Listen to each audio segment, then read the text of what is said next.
trainwa ukuthola ukuthi trainwa the other players, the infield players, goalkeeper angatrainwa yena. So kubonakala ukuthi ke badinga kumqeqesha umfana lapha Thabo Dlamini.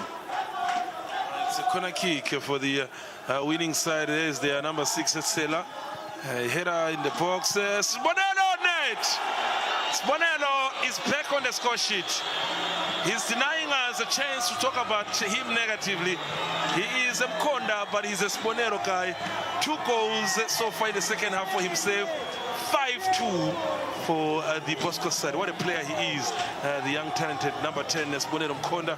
Beautiful finish, a rocket, and the rest is history. Coming from a corner kick, a beautiful taken, positioning himself was Mkonda, and Wu, and reaching a beautiful finish, and Thabo Dlamini did not know what hit him.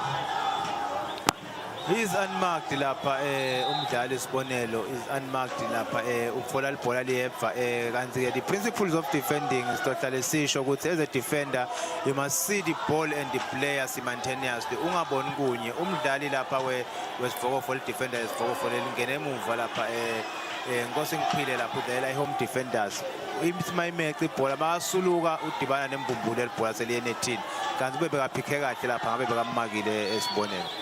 Cheers here for the